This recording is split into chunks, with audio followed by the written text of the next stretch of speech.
Assalamualaikum warahmatullahi wabarakatuh. Perkenalkan, nama saya Faniana Kadita dengan NIM 2305120470 dari kelas 2023C. Pada kesempatan ini, saya ingin mempresentasikan hasil magang berupa pengembangan sistem informasi data kelompok tani atasi data berbasis web dan kecerdasan buatan multimetode di Dinas Ketahanan Pangan, Pertanian, dan Perikanan di Kabupaten Tuban. Untuk profil mitra saya sendiri yaitu Dinas Ketahanan Pangan, Pertanian, dan Perikanan Kabupaten Tuban.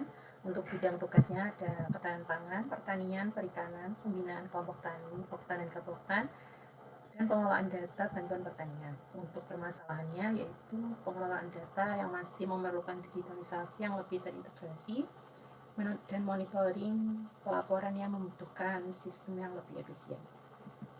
Selanjutnya untuk latar belakang permasalahannya sendiri, pengelolaan data Pokpen dan Kapoktannya belum optimal. Lalu monitoring bantuan masih memerlukan proses yang lebih cepat dan juga belum tersedia analisis berbasis artificial intelligence atau AI. Untuk solusinya sendiri, pengembangan data berbasis web dan artificial intelligence dan mengintegrasikannya dengan K-means, naive Bayes, genetic algorithm, DFIDF, dan computer vision. Selanjutnya yaitu tujuan dan metode. Untuk tujuannya sendiri ada 4. Yang pertama mengembangkan data berbasis web. Yang kedua meningkatkan efisiensi untuk monitoring. Yang ketiga membantu prediksi kondisi kelompok tani. Dan yang terakhir mengoptimalkan distribusi bantuan. Untuk teknologinya sendiri, bagian back-end-nya memakai PHP dan MySQL. Untuk front-end-nya Bootstrap, Chart.js, dan Level.js. Untuk artificial intelligence yaitu K-means clustering, naive Bayes, genetic algorithm, DFIDF, Gaussian similarity, dan computer vision. Selanjutnya untuk hasil pengembangannya sendiri di fitur data untuk basic sistemnya ada dashboard, data Poktan, data Kapoktan, riwayat bantuan, grafik, statistik, dan juga peta sebaran. Untuk artificial intelligence-nya ada clustering, prediksi, optimasi, smart search, dan juga computer vision. Untuk dampaknya sendiri bagi instansi yaitu monitoring yang lebih cepat, data terintegrasi, mendukung pengambilan keputusan, dan juga efisiensi pengelolaan data. Bagi mahasiswa, dampaknya yang pertama implementasi AI pada kasus nyata, lalu pengalaman pengembangan sistem pemerintahan, dan juga peningkatan kompetensi web development dan AI. Mendukung SDG sendiri yaitu ada 2, yang pertama Zero Hunger, dan yang kedua adalah Industry Innovation and Infrastructure. Untuk demo data sendiri, sebelum saya masuk ke project saya, yang pertama ada basic CRUD, login, dashboard, data Kapoktan, riwayat bantuan, grafik, peta sebaran, dan juga logout. Yang kedua ada artificial intelligence, bagian K-means clustering, naive Bayes prediction, genetic algorithm, smart search, dan juga computer vision. Kita masuk ke bagian demo. Nah, di sini ada halaman login, kita masukkan username dan juga passwordnya. Setelah itu tertampil bagian dashboard, jadi menampilkan ringkasan informasi secara real time seperti jumlah poktan, kapoktan, riwayat bantuan, serta visualisasi yang statistik. Jadi halaman ini tuh memudahkan setiap petugas untuk memperoleh gambaran kondisi data tanpa harus membuka di setiap menunya. Yang kedua ada data poktan, jadi di menu ini tersedia fungsi CRUD yaitu create, read, update, dan delete. Jadi petugas dapat menambah, melihat, mengubah, sampai menghapus data kelompok tani. Selain itu juga ada fitur pencarian dan filter untuk mempermudah pengelolaan data. Selanjutnya ada data Kapoktan, sama seperti data Poktan, ini menu basic, jadi ada fungsi CRUD, create, read, update, dan delete. Jadi ini data gabungan antara kelompok tani dan dapat dikelola juga secara terpusat sehingga memudahkan proses pendataan dan monitoring di setiap wilayahnya.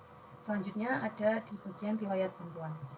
Nah, riwayat bantuan ini digunakan untuk mencatat seluruh bantuan yang telah disalurkan kepada kelompok tani. Jadi data ini membantu petugas melihat histori penerima bantuan sehingga memudahkan evaluasi dan perencanaan berikutnya. Selanjutnya yaitu ada di bagian grafik pertumbuhan. Halaman grafik ini menyajikan visualisasi perkembangan jumlah poktan, kapoktan maupun data lainnya dalam bentuk grafik yang interaktif. Jadi visualisasi ini membantu pengguna membaca tren dan perkembangan data yang lebih cepat. Selanjutnya ada bagian di peta sebaran. Untuk ini, fitur ini memanfaatkan Level.js untuk menampilkan lokasi kelompok tani pada setiap kecamatan di Kabupaten Tuban. Dengan peta ini persebaran kelompok tani bisa dilihat ada berapa jumlahnya dan berapa bantuan yang diterima. Jadi mempermudah untuk proses monitoring juga.